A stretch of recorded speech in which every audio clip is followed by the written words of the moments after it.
आहे आज सर्व नगरसेवकांसोबत विजयी सोबत ते उपस्थित आहेत. काय सांगाल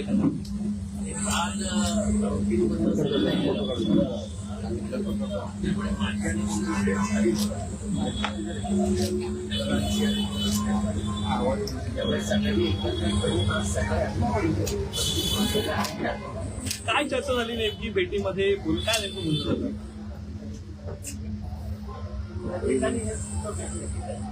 थोड्याशा सीट्स जास्त यायला हव्या होत्या.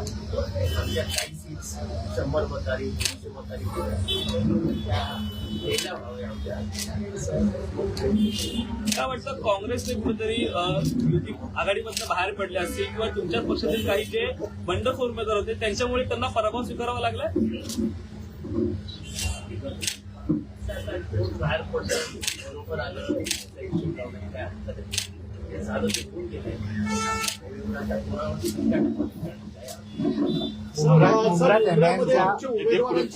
नावं वगळण्याचा पण प्रकार घडला. याची नावं वगळली होती ते सुधीर भगत तर तुम्हाला निवडणूक प्रक्रियेवरती न बोललेलं बरं. हे निवडणूक आयोग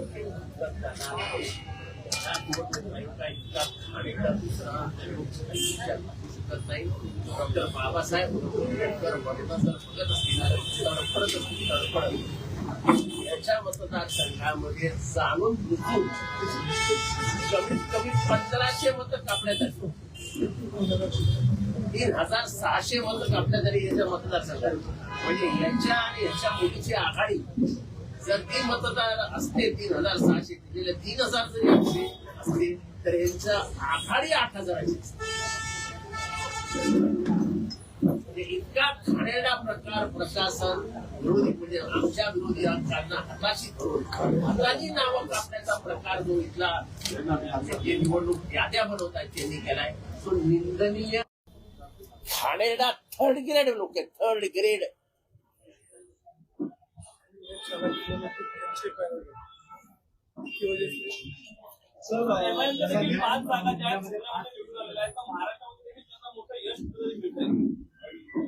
प्रत्येक पक्ष आपापल्या परीने वाढत असतो तसा एमआयएम वाढताना दिसतो. संदीप पेरे आज पत्रकार परिषद घेतली भाजपची झाली होती आणि असं म्हणतोय की एमआयएमची मुंबई वाढते त्याचा आत्मचिंतन आव्हाडांनी नक्की करावं. आव्हाडांनी काय करावं आवड ठरवत. संदीप लेलेंनी सल्ला दिवस त्यांनी 11 दिवशी म्हणतात आता आपण नाही झोपायचं. ठाण्यातल्या लोकांना त्यांनी फसवलं. जेव्हा ठाण्यातल्या लोकांसमोर गेले तेव्हा एकत्र गेले. आता जर ते म्हणत असतील की आम्ही वेगळी चूल मांडणार आहोत तर त्यांनी ठाण्यातल्या लोकांना फसवलंय असं ठाम आम्ही या ठिकाणी म्हणजे खरोखरच ज्यांनी त्यांच्या विरोधात काम केलं तोच विरोधी पक्ष. एकंदरीत तुम्ही ठाणे महापालिकेचा जो निकाल लागलेला आहे त्या निकालाकडे कसं पाहता?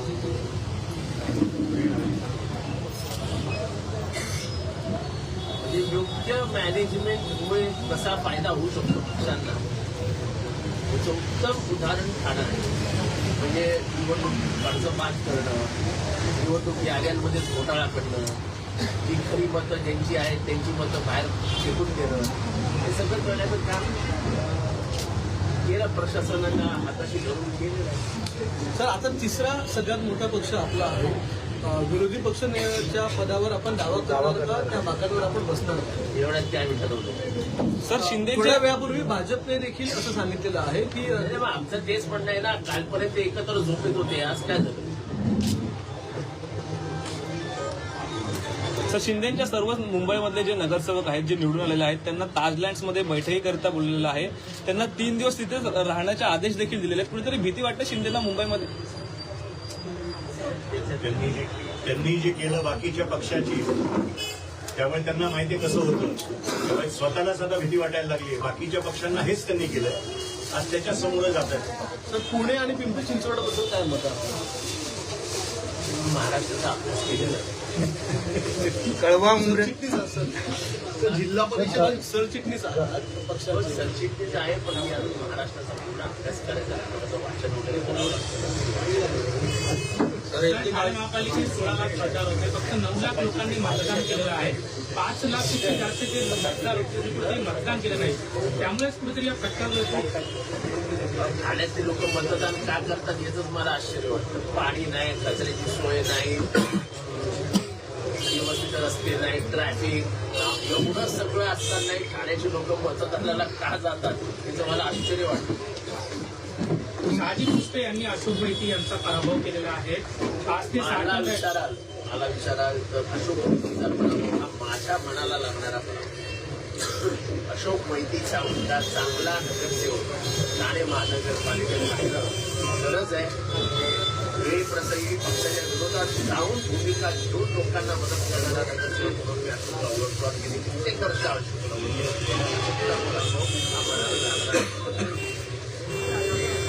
सर, प्रमिला किनी यांनी शिवसेनेच्या एका उमेदवाराला धोबीपछाड केलेला आहे. तुम्ही त्यांना स्वीकृतरित्या पाठिंबा देखील दिला होता.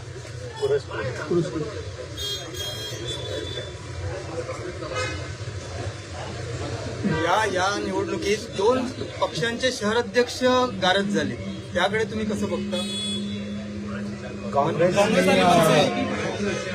मनसे अध्यक्ष होते उमेदवार निवडून येतात.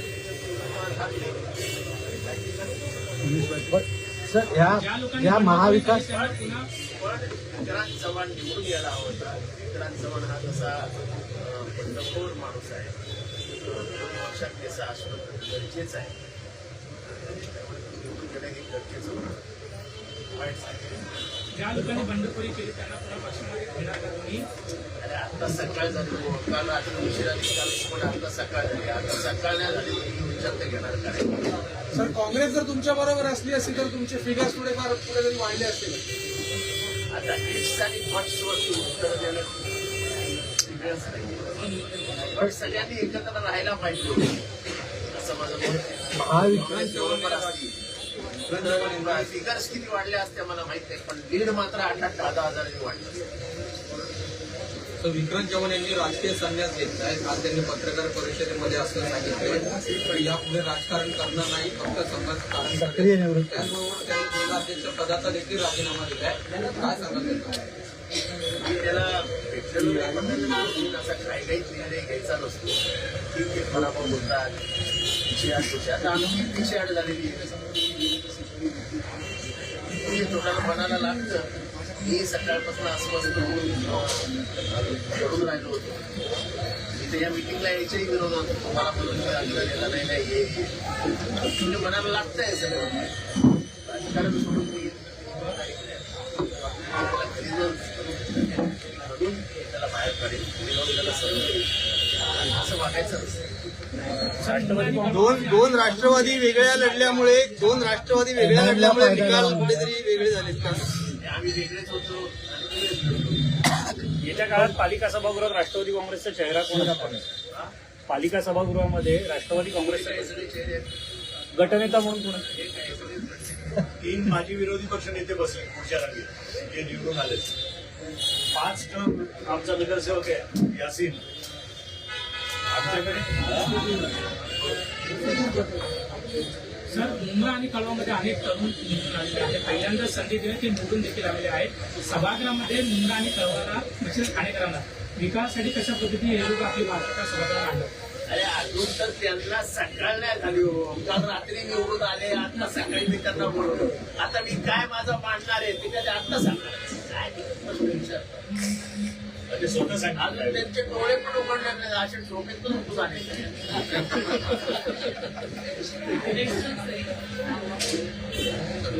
ओके. एक फोटो घेऊ देतो.